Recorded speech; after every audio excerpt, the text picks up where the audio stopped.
Hey everyone, welcome to this funny and enchanting story. Despite knowing hiring slaves is illegal, Karen hired the tragic couple out of respect for the priest. 4 months later her house was built, and she named it the King's House.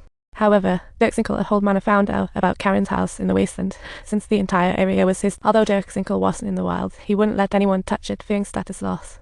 Karen at the manor also faced troubles. The girl she knew would often borrow chickens, backed by her dark looks and bandits. Workers in the manor feared her, so Karen put bells around.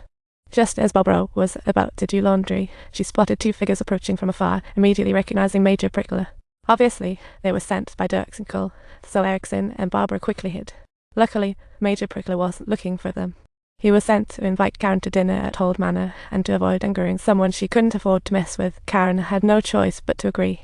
In the manor's hall, Karen met Dirksinkel's cousin, Elder, whose father had always hoped she'd marry Dirksinkel. However, Elder wasn't fond of her cousin, as Dirksinkel was arrogant and incredibly mean, often tossing shade at Karen's lowly background while flaunting his nobility. During dinner, Dirksinkel was brutal, demanding Karen acknowledge the Emperor's ownership and draft a contract for 50% her income. If the future Emperor successfully cultivated the land, all immigrants living there would become Dirksinkel's new landlords.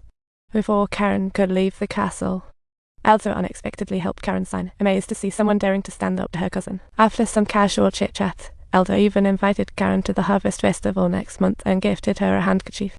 However, returning to the farm, Karen found almost all workers gone, only Erickson and Barbara left. The other workers had been lured away by high wages from Dirksinkel, whose father was also involved. The sheriff and the priest advised Karen that no one dared to resist Dirksinkel here, but Karen believed the law was on her side.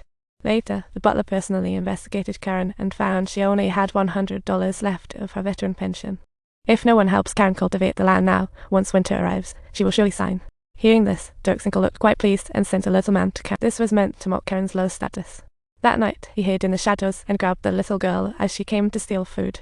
Karen demanded the little girl take her to the bandits' hideout, pulling out her gun.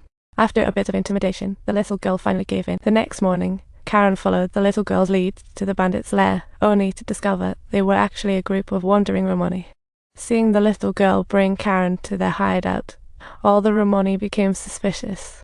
After all, Karen was a veteran, and upon disclosing her intentions, the Romani burst into laughter. The laws of this land had long since turned a blind eye to the Romani. If Karen were to hire them, she could end up in jail. But right now, Karen couldn't care less. To show her sincerity, she presented a medal to the Romani chief. And so, under Erickson and Karen's direction, the grand burning began, all while Major Prickler observed from the shadows.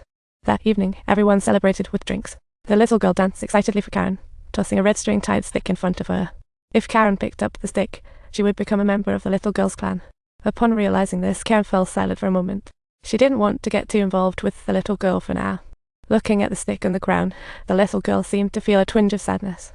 As Harvest Festival neared, Dirksinkel learned from the butler Karen hired Romani to burn fields and hid Barbara, her husband, in the estate. Before heading to Hold Manor, Karen sent Erickson to the coast to buy some white clay. Afterwards, she dressed to the nines and arrived at Hold Manor. Due to his deep-rooted prejudices, Dirksinkel never missed a chance to mock Karen.